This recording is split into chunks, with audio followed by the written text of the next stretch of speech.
Je vous invite à vous lever, nous allons lire Romains 8, 28. Je vous laisse le temps d'ouvrir vos Bibles.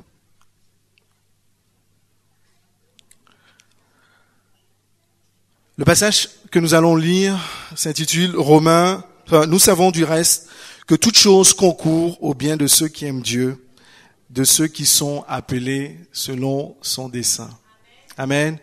Je reprends, nous savons du reste que toute chose concourt au bien de ceux qui aiment Dieu, de ceux qui sont appelés selon son dessein. Amen. Ensemble, je voudrais que nous prions, que nous demandions au Seigneur de nous remplir de son Saint-Esprit, de sa grâce. Non pas moi seulement, mais vraiment nous tous, que nos cœurs soient prêts à recevoir la parole du Seigneur. Amen. Te bénissons, grand roi, pour ta présence. Seigneur, nous nourrissons, Seigneur mon Dieu, de ta parole, parce que ta parole, Seigneur mon Dieu, est vie. Seigneur, remplis-moi, Seigneur mon Dieu, de ta présence, de ton Saint-Esprit. Je te prie, oh mon Dieu, mon Père, mon Roi, de nous parler, de parler à travers les cœurs, et de nous permettre, Seigneur mon Dieu, d'aller de l'avant, Seigneur mon Dieu, dans la connaissance de ta parole. Je te bénis, Seigneur, je te loue de tout mon cœur, parce que je sais que tu es là, tu es présent au milieu de nous. Seigneur, afin que nous puissions invoquer ton nom et que toi, Seigneur Jésus, tu puisses répondre, agir, car tu dis, invoquez-moi, Seigneur mon Dieu, je vous répondrai. Béni sois-tu, Seigneur mon Dieu, ce soir. Béni sois-tu, Seigneur mon Dieu. Béni sois-tu, Seigneur Jésus, ce soir. Béni sois-tu, Seigneur Jésus, ce soir. Que toute la gloire te revienne. Alléluia. Amen, alléluia. Amen, amen. Amen. Je vous invite à vous asseoir. Toute chose concourt au bien de ceux qui aiment Dieu, de ceux qui sont appelés selon son dessein. Donc nous allons ensemble, mes bien-aimés, examiner ce verset. Nous allons nous poser des questions. Nous allons surtout, chacun de nous va demander ce que ça résonne dans son cœur. Et nous allons voir au regard de cette parole, quelle est vraiment la réalité de notre vie, la réalité de la vie de chrétien. Amen. Dans quelles circonstances l'apôtre Paul l'a énoncé? Donc très rapidement, en fait, l'apôtre Paul écrivait aux Romains. Il préparait ainsi la visite qu'il allait faire aux Romains. Donc l'apôtre Paul, avant cela, lorsque nous lisons tout début, il commence déjà à annoncer les couleurs de son zèle pour l'évangile. Il disait, je n'ai pas honte de l'évangile car c'est une puissance de Dieu pour le salut de quiconque croit. Amen. Il continue aussi en disant, seule la foi en Jésus justifie les hommes. L'apôtre Paul prend ensuite l'exemple de la foi d'Abraham qui dit que Abraham eut confiance en Dieu et cela lui fut compté comme justice. Ensuite, il parle du chrétien qui est libéré de la loi du péché. Il parle aussi du fait qu'il y a un point de condamnation pour ceux qui sont sauvés. Amen. Et enfin, il arrive au verset que nous avons lu tout à l'heure. Et en synthèse, nous pouvons dire que l'apôtre Paul prépare les Romains à leur parler de la parole de Dieu, surtout à ceux qui sont chrétiens, à ceux qui ont déjà reçu le Seigneur dans leur vie. Amen. Et ce soir, vraiment, le Seigneur s'adresse aux chrétiens. Le Seigneur s'adresse à ceux qui ont une vie ferme avec lui. Le Seigneur s'adresse ce soir à ceux qui le cherchent continuellement. Et quand je vous demandais tout à l'heure ce que ça fait résonner dans vos cœurs, je sais que moi, personnellement, quand j'ai lu ce passage, je sais pas, la parole de Dieu est magnifique parce que le Saint-Esprit nous parle. Nous pouvons lire un passage et 2 mois plus tard, le Seigneur nous fait comprendre encore d'autres choses. Amen. Mais je voulais déjà nous laisser la parole libre, simplement. Qu'est-ce que ça résonne dans ton cœur? Ibrahim, par exemple, quand tu écoutes ça, quand tu dis toute chose concourt au bien, à ton bien, de ceux qui aiment Dieu. À quoi ça te fait penser?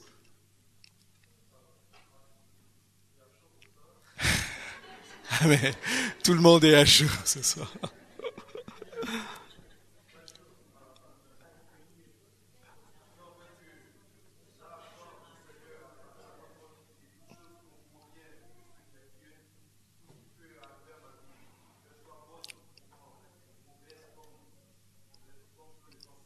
Mhm.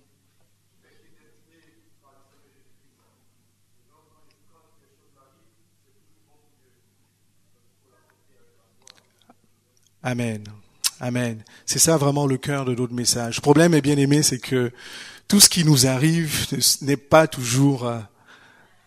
Amen. Ça va pas toujours dans le sens de nous rendre confiants, dans le sens de notre sécurité. Amen. Lorsque j'étais plus jeune, je pensais effectivement jeune dans le Seigneur, évidemment. Je me disais, Seigneur, c'est vrai, ta parole est vraiment pleine de bénédictions. Tout ce qui va m'arriver dans toutes les étapes de ma vie, dans tous les jalons de ma vie, tout ne sera que des choses positives.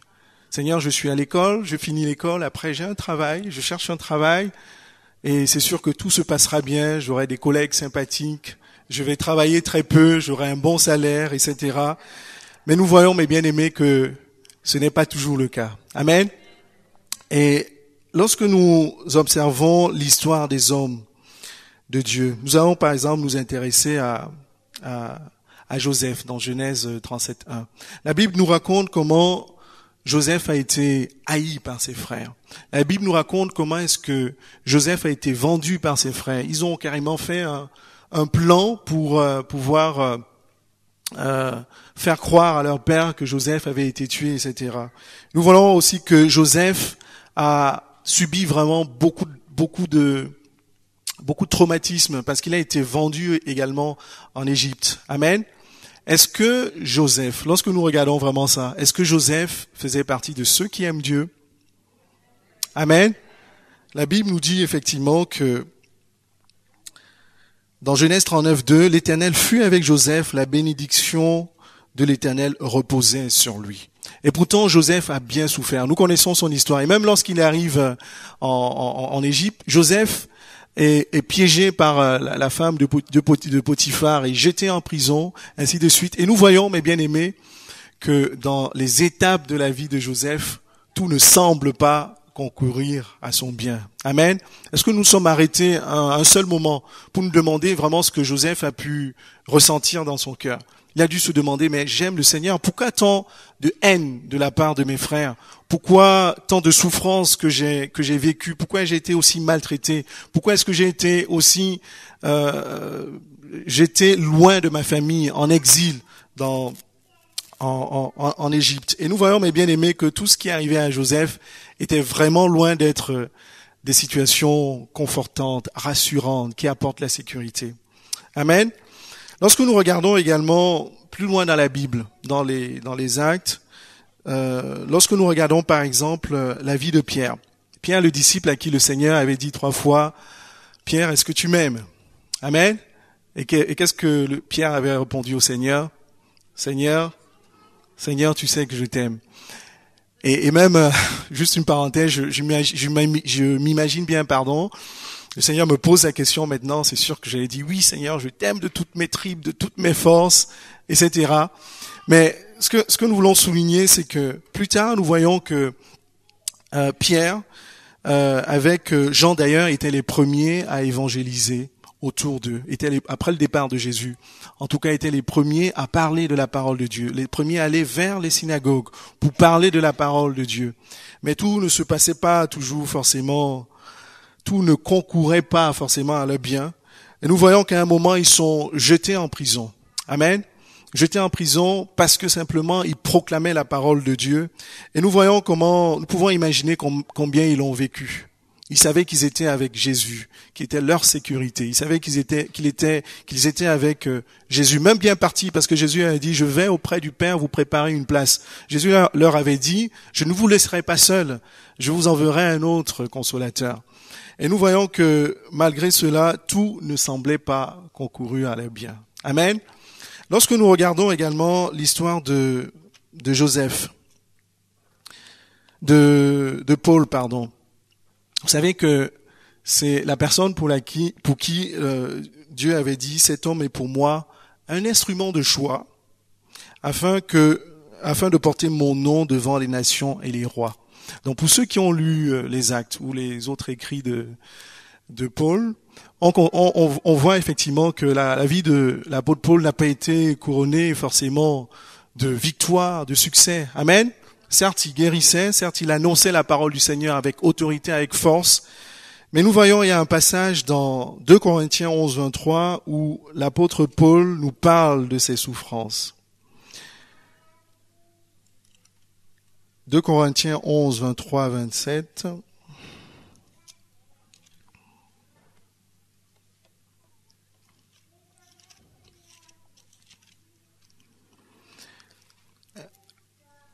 Alors, le passage continue ainsi. Sont-ils serviteurs de Christ? Je parle en termes extravagants. Je le suis plus encore par les travaux, bien plus par les emprisonnements, bien plus par les coups, bien davantage, souvent en danger de mort. 5 fois j'ai reçu des Juifs 40 coups moins 1. 3 fois j'ai été battu de verge. 1 fois j'ai été lapidé. 3 fois j'ai fait naufrage. J'ai passé un jour et une nuit dans l'abîme. Etc., etc. Amen. Je pense pas que dans ce petit passage, l'apôtre Paul a raconté toutes les souffrances qu'il a subies. Mais lorsque nous posons vraiment la question, mes bien-aimés, est-ce que l'apôtre Paul aimait le Seigneur? Amen. Est-ce que l'apôtre Paul était dans les desseins du Seigneur? Amen. Donc je disais tout à l'heure que ce soir, le Seigneur s'adresse vraiment aux chrétiens. Tu es chrétien, tu cherches le Seigneur de tout ton cœur, tu vis vraiment en nouveauté de vie, tu vis dans la prière, tu vis dans le jeûne de la prière, et malgré cela, tout ne semble pas concourir à ton bien. Amen. Tu as des projets, peut-être qui ne se déroulent pas comme tu le souhaites, mais qu'est-ce que le Seigneur veut nous le dire? Qu'est-ce que le Seigneur veut te dire ce soir? Le Seigneur veut nous rappeler qu'il n'est pas un homme pour mentir. Amen. Que nous ayons vraiment cette conviction dans le Seigneur. Tout ce qui est déclaré dans la parole de Dieu sont des paroles qui viennent de Dieu, ne sont pas des paroles qui viennent de l'homme. Le Seigneur nous dit, je ne suis pas un homme pour mentir. Et il pouvait dire, ce passage se trouve dans Nombre 23, 19. Dieu n'est point un homme pour mentir, ni fils d'un homme pour se repentir. Ce qu'il a dit, ne le fera-t-il pas?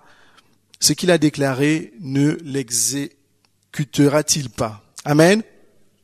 Alors, lorsque nous analysons ce verset, qui est vraiment le titre de notre partage ce soir, toute chose concourt au bien de ceux qui aiment Dieu, nous voyons que certains d'entre nous l'ont déjà compris. Toute chose, effectivement, il s'agit des choses bonnes comme des choses moins bonnes. Alléluia. Si tu es là encore ce soir, tu penses que toutes les étapes de ta vie, que ce soit dans ta vie, en tout cas ici sur terre, dans ta vie personnelle, familiale, dans ton travail, ne seront jalonnés que de sécurité, de choses rassurantes, détrompe-toi. Toute chose concourt au bien de ceux qui aiment Dieu. Ça peut être des choses bien comme des choses bonnes. Amen, comme le frère l'a dit. Et ceux qui aiment Dieu, dont il s'agit bien de nous qui aimons Dieu, de nous qui avons donné notre vie au Seigneur. Donc ce verset est bien ciblé vers tous ceux qui ont reçu la parole du Seigneur et tous ceux qui l'ont vraiment accepté. Là-dessus, il y avait vraiment pas de doute. Et une partie de ce verset dit de ceux qui sont appelés selon son dessein. Amen. Il s'agit pas dans ta vie de ton dessein. Il s'agit pas des plans que tu fais pour toi-même. Alléluia. Il s'agit ici des plans que le Seigneur fait pour toi. La Bible pouvait nous dire dans Proverbe 16:1, les projets que forme le cœur dépendent de l'homme, mais la réponse que donne la bouche vient de l'Éternel. Amen. J'ai encouragé un ami avec qui on a passé le week-end, qui a malheureusement quelques difficultés avec son épouse. C'est un ami d'ailleurs qui a commencé à me parler de Jésus quand on était au Maroc. Et donc je lui disais, tu as vraiment besoin de la paix et ta seule solution c'est Jésus. Et donc il me dit, oui René, je veux bien, mais je veux vraiment que si je me mets à genoux devant Jésus, que ce soit lui, que lui il aille toucher ma femme. Je lui ai dit, mais non, ce n'est pas à toi qui demande à Jésus ce qu'il doit faire dans ta vie. Amen. Et dans mon cœur, je me disais d'abord, il faut que le Seigneur commence à travailler dans ta propre vie. Et donc même comme ça, de façon générale, nous les chrétiens, on a tendance à nous dire à mettre l'avant nos projets à nous. On a tendance à mettre nos desseins à nous dans le temps. Amen. Mais rappelons-nous, mes bien-aimés, que ce qui doit nous porter dans le temps, ce qui doit nous conduire de jour en jour, spirituellement ou dans le monde ici présent, c'est vraiment les desseins de Dieu. Amen. C'est le dessein de Dieu pour toi. Ça nous pousse vraiment à chaque jour à rechercher, à demander, Seigneur, quel est ton dessein pour moi? Nous ne demandons pas forcément le dessein à 10, 15 ans. Seigneur, quel est ton plan de la journée pour moi? Comment tu veux que je travaille, que je me comporte au travail aujourd'hui? Qu'est-ce que tu veux que j'apporte dans la louange aujourd'hui? Seigneur, comment veux-tu que je parle à mes frères aujourd'hui? Amen. La parole de Dieu nous dit également que en analysant ce verset, donc on en arrive à la petite partie concours au bien. Amen. Et c'est vraiment ça le sujet principal. Donc répondre à la question, c'est concours à notre bien, c'est vraiment de répondre. On a vu tout à l'heure à la question de savoir, Seigneur, qu'est-ce qui est le bien pour moi? Amen. Est-ce que c'est d'avoir un mari gentil qui me fait la cuisine, qui s'occupe des enfants? Quand je rentre le soir, tout est correct. Amen. D'avoir une femme qui est toujours souriante, qui se fâche jamais, d'avoir un bon travail, etc. Donc la réponse à ça est dans la parole de Dieu. La Bible nous dit que la volonté de Dieu est que tous les hommes soient sauvés, que tous les hommes parviennent à sa connaissance. Amen. Le plan, le dessein de Dieu pour toi, la volonté de Dieu pour toi, c'est oui que tu réussisses dans ta vie, mais c'est d'abord premièrement que tu parviennes à sa connaissance, que tu comprennes qui est Dieu, que tu comprennes combien il est grand. Amen. Et que tu parviennes vraiment à sa connaissance afin que ta relation avec lui soit de jour en jour améliorée, que tu connaisses davantage ton papa, que tu puisses reconnaître le son de sa voix. Amen. Et bien plus que ça, la parole de Dieu nous dit que sa volonté est que tous les hommes accèdent au salut. Amen. Le but ultime de Dieu pour nous, lorsque nous traversons les étapes de cette vie qui sont très très courtes, la Bible nous dit que un jour au Seigneur, pour le Seigneur, est comme 1000 ans. Amen. Donc nous avons tendance à nous projeter pas plus loin que le plan du Seigneur. Nous avons tendance à nous projeter dans l'espace de notre temps, dans l'espace de notre vie. Amen. Mais le dessein de Dieu pour toi, c'est vraiment le salut. C'est que tu sois sauvé. Donc chaque jour, tu dois vraiment travailler à sauvegarder ta foi. Amen. Chaque jour, nous devons continuer de travailler vraiment à sauvegarder notre foi afin que nous puissions réellement, que nos yeux puissent voir le roi des rois. Amen. Lorsqu'il reviendra. Et la Bible nous dit également, nous apprend aussi que, mes bien-aimés, nous ne vivons pas que dans un monde physique. La Bible, le Seigneur pouvait dire, vous êtes de ce monde, mais vous êtes dans ce monde, mais vous n'êtes pas de ce monde. Alléluia. Donc, quelque part, nous vivons aussi dans une dimension spirituelle. Et qu'est-ce que cela nous dit? Ça nous dit que dans notre marche progressive avec le Seigneur, notre but, c'est pas simplement ce qui se passe ici. Je sais pas quel chant nous avons chanté, mais c'est un chant qui disait quelque part que nous attendons Jésus. Amen. Je sais pas si le frère l'a peut-être plutôt dit dans l'exhortation. Notre plan de tous les jours, notre marche de tous les jours, c'est d'être prêt pour le retour de Jésus. Amen. Donc, mais bien, nous ne devons pas percevoir les choses comme le monde le perçoit. Nous ne devons pas analyser les choses comme le monde l'analyse. Lorsque tu perds un travail, amen, c'est pas la fin du monde. Peut-être que c'est l'occasion pour toi d'être utilisé par le Seigneur. Amen. Lorsque tu vis dans un litige familial dont tu n'es pas à l'origine, ce n'est pas non plus la fin du monde. C'est pas la catastrophe. C'est peut-être l'occasion pour toi d'expérimenter la puissance du Seigneur à travers toi, à travers la sagesse que tu vas exprimer quand tu vas rencontrer tous ceux de ta famille qui sont dans le litige, etc. Lorsque tu vis, eh bien aimé, ça peut nous arriver d'être subitement être dans un vide, mentalement, même spirituellement. On n'a plus envie de prier, on n'a plus envie de faire quoi que ce soit. On n'a même plus envie de faire au travail, d'aller au travail. C'est vraiment l'occasion pour toi de te pencher sur ton rocher, qui est Jésus. Amen. Si tu es dans un couple, dans ton foyer où il n'y a vraiment pas de paix, avec ton partenaire, vous avez discuté sous toutes les coutures, vous avez essayé de chercher des solutions. Bien aimé, c'est une réalité, ça peut arriver. C'est peut-être l'occasion, c'est pas non plus la fin du monde. C'est pas, n'accusez pas le diable. Laissons le diable de côté. Mais c'est peut-être l'occasion pour vous d'expérimenter que Jésus est votre paix. Amen. Que Jésus est votre paix. Donc je voulais vraiment nous encourager ce soir à réaliser que notre parcours dans la société, même si des fois ça nous paraît être comme un échec, nous devons le voir vraiment comme, nous devons plutôt le voir comme une réussite. Si nous marchons avec le Seigneur, ce soir nous adressons à ceux qui mettent leur vie, leur confiance dans le Seigneur. Amen. Lorsque tu connais un échec, quel que soit l'ordre de l'échec, vois-le comme la réussite avec le Seigneur. Et pareil, tout ce qui peut être pour toi un sujet de honte. Amen. L'apôtre Paul pouvait dire, j'ai pas honte de l'évangile, c'est une puissance de Dieu pour le salut. Ce qui est pour toi souvent une honte. Je ne sais pas pour quelle raison. Vois-le vraiment comme une fierté en Christ. Amen. Et le Seigneur, comme ça, nous fait passer dans tant de contrastes, dans tant de choses qui ne sont pas forcément celles auxquelles on attend, pour que nous puissions comprendre ce passage ainsi. Toute chose que Dieu peut concevoir, que Dieu peut autoriser dans ta vie, de bonne ou pas bonne, concourt à ton bien. Amen.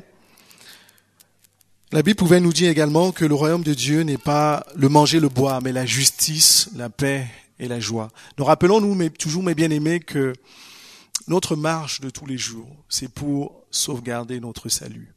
Amen. Plus loin, le Seigneur pouvait vraiment nous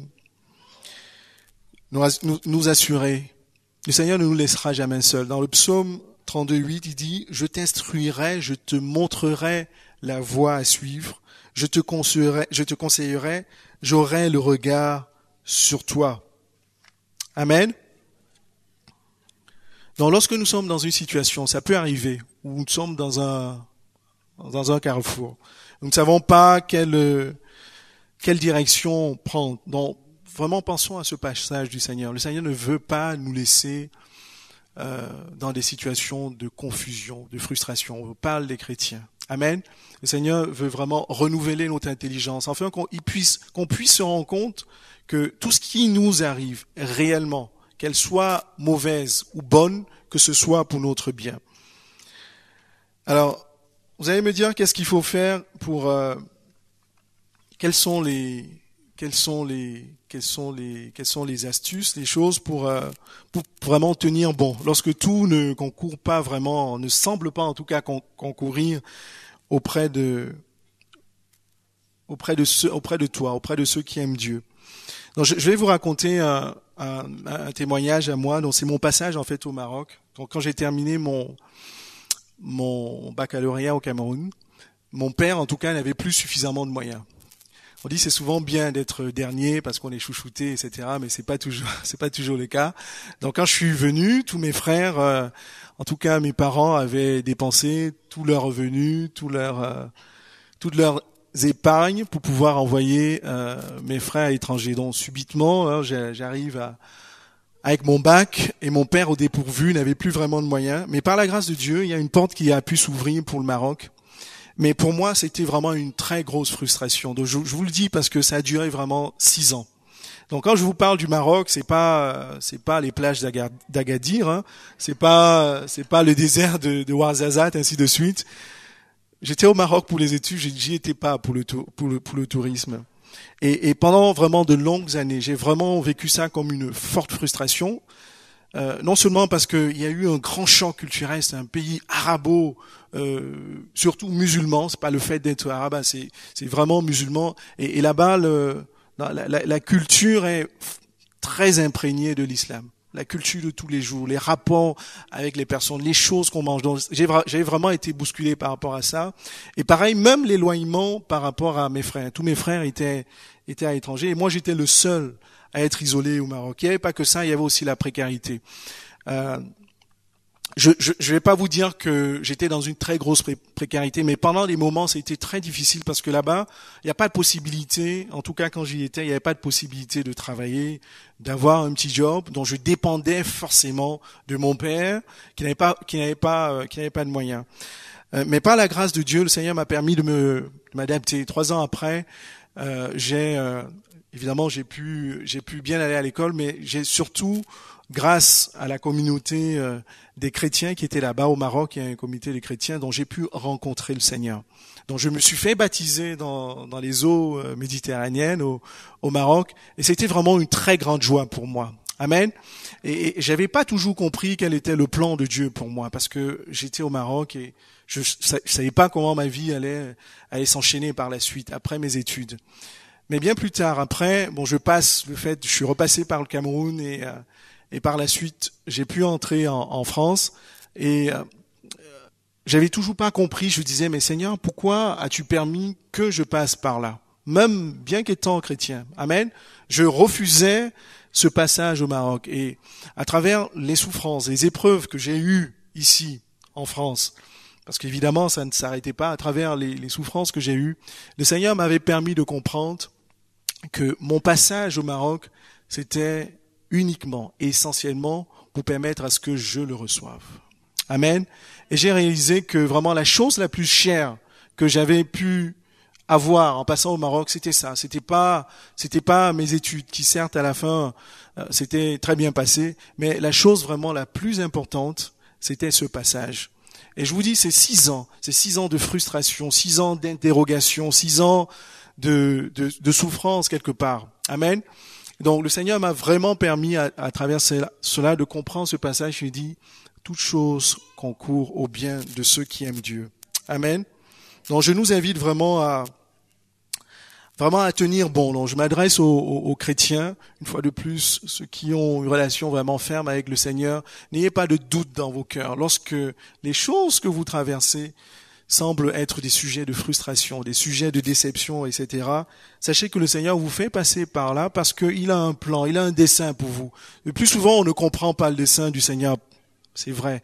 On n'est pas dans l'état d'esprit où on pourrait comprendre le dessein du Seigneur pour nous. Mais le Seigneur le révèle toujours. Et la parole de Dieu nous donne tout. Ce qui est merveilleux, c'est que la parole de Dieu vraiment pourvoit à notre stabilité, elle pourvoit à notre équilibre. Amen. Elle pourvoit à ce que nous soyons affermis. Dans Romains 5:3, l'apôtre Paul pouvait dire bien plus, nous glorifions même des afflictions, sachant que l'affliction produit la persévérance. Amen. La persévérance, la victoire dans l'épreuve, et cette victoire, l'espérance. Or, l'espérance ne trompe point, parce que l'amour de Dieu qui est répandu dans nos cœurs par le Saint-Esprit, est répandu dans nos cœurs par le Saint-Esprit qui nous a donné. Amen.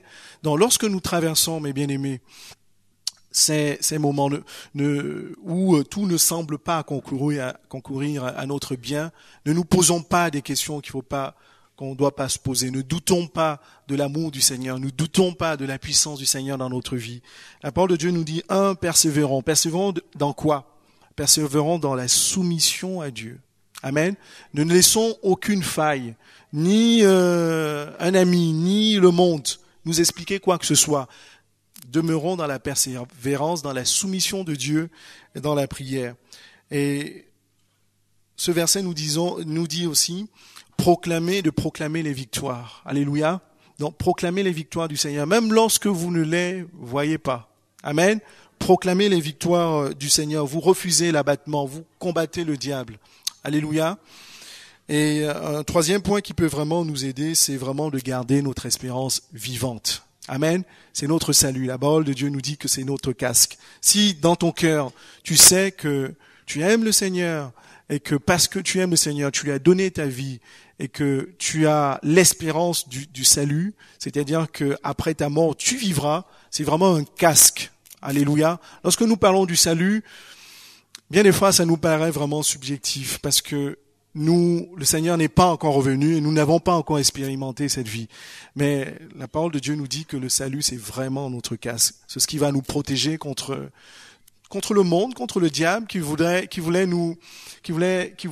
mettre dans nos cœurs des choses contraires à la parole du Seigneur. Amen. Nous savons du reste que toute chose concourt au bien de ceux qui aiment Dieu, de ceux qui sont appelés selon son dessein.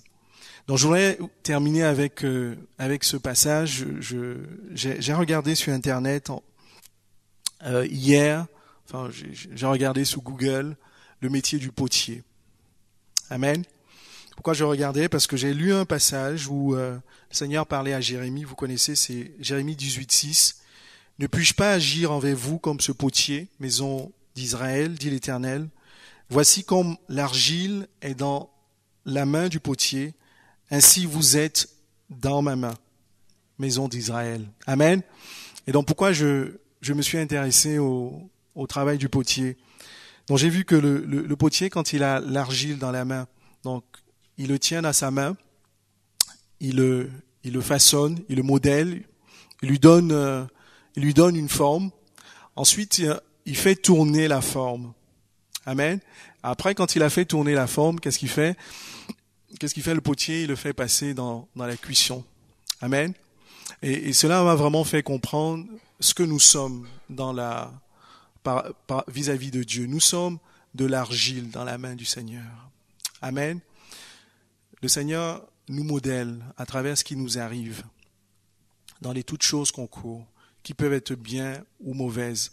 Le Seigneur, peut-être, je ne sais pas ce que tu traverses, moi aussi, j'ai traversé des choses aussi difficiles, c'est peut-être pas terminé, mais le Seigneur nous tient entre ses mains, il nous modèle, il nous donne une forme, il nous façonne. Amen. Le Seigneur te fait tourner. Ça peut être la turbulence, des interrogations que tu traverses, la rébellion que tu connais de la part de tes enfants. Ça peut être tes projets que tu as planifiés qui se réalisent pas. Le Seigneur est en train de te tourner afin que ta forme puisse être vraiment définitive. Amen. Mais le Seigneur n'a pas fini. Ça peut être plus difficile que ça. Amen. Personnellement, mon épouse et moi, c'est pas les épreuves les plus difficiles, mais on a connu des choses très, très difficiles, de façon, d'une manière, sur un point de vue humain. Amen. Donc, simplement pour vous dire, mes bien-aimés, soyons prêts à ça, à passer aussi, enfin, par le feu de la cuisson. Acceptons ça, mes bien-aimés.